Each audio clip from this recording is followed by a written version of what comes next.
Sejumlah tokoh publik hadir langsung ke Pengadilan Negeri PN Pati. Satu di antaranya adalah aktivis jaringan Gus Durian yang juga putri dari Presiden keempat RI, Abdurrahman Wahid, Gus Dur, yakni Inayah Wahid. Inayah tiba di halaman PN Pati pada pukul 8.49 WIB dan memasuki ruang sidang Cakra beberapa menit kemudian. Pukul 9.23, tanpa pula mantan Wakapolri Komjen, Purnawirawan, Oegroseno dan Ketua BEM Universitas Gadjah Mada, UGM, Tio Ardianto berbarengan menyusul masuk ke ruang sidang. Pukul 09.30, advokat yang juga pemengaruh media sosial, Muhammad Soleh alias Cak Soleh, juga ikut masuk ke ruang sidang.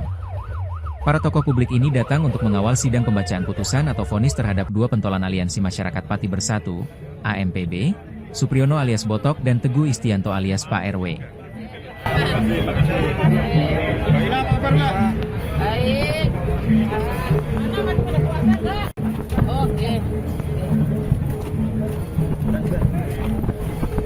Mbak ini datang mau mendukung Mas Boto atau gimana Mbak? Iyalah, mau mendukung. Gimana harapannya? Supaya rakyat tetap bisa bersuara, nggak dikriminalisasi, nggak dikit-dikit dikriminalisasi.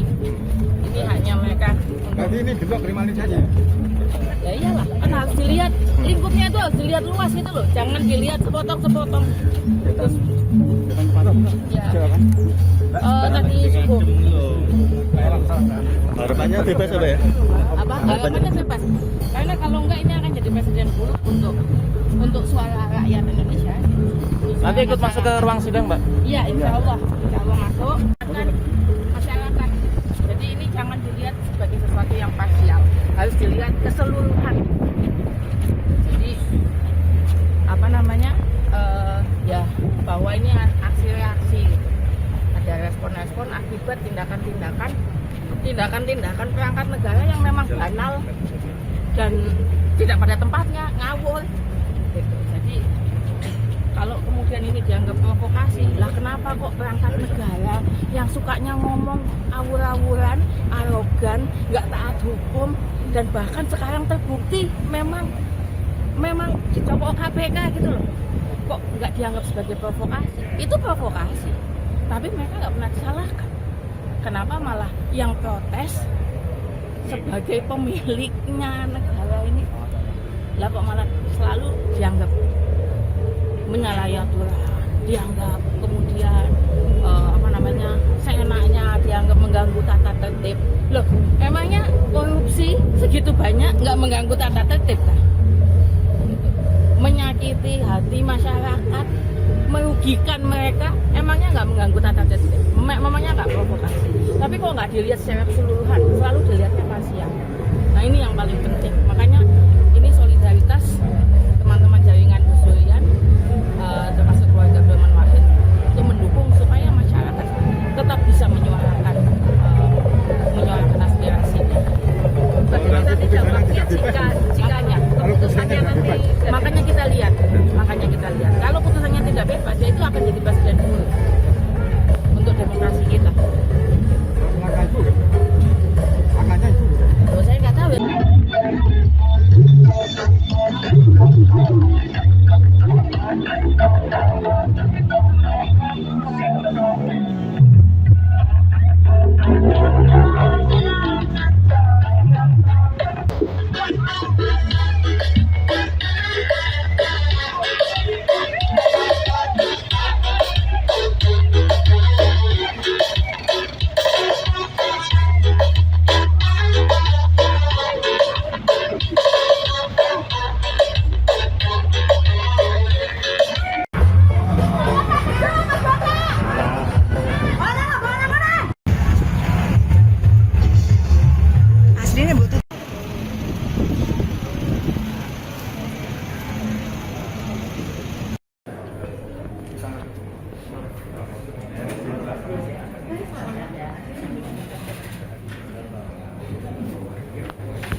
kesempatan kehadiran ke Pati ini. Assalamualaikum warahmatullahi wabarakatuh. Saya Tio Adianto, Ketua BEM UGM, bersama rekan-rekan Ketua BEM yang lain, hadir Ketua BEM UNES, Mbak Septi, Ketua BEM UMK Mbak Tanaya, dan rekan dari Unisula, Mas Kando. Hari ini kita bersolidaritas karena penegakan hukum yang justru menjadi alat bagi kekuasaan ketika membungkam rakyatnya. Dan kita hadir karena menyadari bahwa ada hal yang sangat tidak rasional dan sangat tidak masuk akal, yaitu ketika kita sadar dunia itu kan antara iblis dan malaikat, antara antagonis dan protagonis, antara yang baik dan yang buruk, dan tidak ada di dunia yang buruk itu melawan yang buruk. Mas Botok dan Mas Teguh dan teman-teman Aliansi Masyarakat Pati Bersatu itu melawan Pak Sudewo. Pak Sudewo telah terbukti korupsi melalui OTT KPK. Dari sini saja kita sudah bisa melihat bahwa dalam posisi dunia antara iblis dan malaikat, maka Pak Sudewo adalah iblisnya dan Pak Botok, Mas Teguh dan kawan-kawan AMPB adalah malaikatnya. Maka semestinya bukan tersangka yang diterima oleh Mas Teguh dan Mas Botok, tapi julukan pahlawan karena dia telah melawan kekuasaan yang zolim pada rakyat. Tetapi hari ini kita tahu bahwa justru Mas Botok dan Mas Teguh diancam atas hukuman karena pasal tentang menutup jalan. Ini juga jadi catatan penting bahwa kalau setiap yang menutup jalan itu harus dikriminalisasi, maka bukan hanya Mas Botok, orang yang bikin pengajian juga harus ditangkap itu karena nutup jalan. Artinya pasal itu tidak bisa dikenakan serta-merta karena sejatinya seluruh yang terjadi adalah bagian dari proses demokrasi. Demikian. Berarti harusnya vonis bebas murni ya atau gimana? Bebas tanpa sedikit pun vonis bersalah. Bebas seluruhnya. Kalau seandainya vonisnya bersalah itu menunjukkan apa berarti, Mas? Ya, kalau vonis hari ini bersalah itu menunjukkan bahwa hukum tidak lagi bisa kita harapkan. Karena bayangkan saja, mau bagaimana kita berharap pada kekuasaan apabila kekuasaan justru pakai hukum untuk memenjara orang yang peduli pada bangsanya. Jadi apapun yang terjadi hari ini itu akan jadi tolak ukur secara nasional. Apakah kekuasaan bisa diharapkan atau tidak? Apabila vonis hari ini adalah bebas tanpa syarat, maka kita masih bisa berharap. Tapi kalau vonisnya bersalah, maka rasanya tidak ada pilihan lain selain menjadi rakyat, anak bangsa yang putus asa.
Download Tribun X sekarang. Menghadirkan lokal menjadi Indonesia.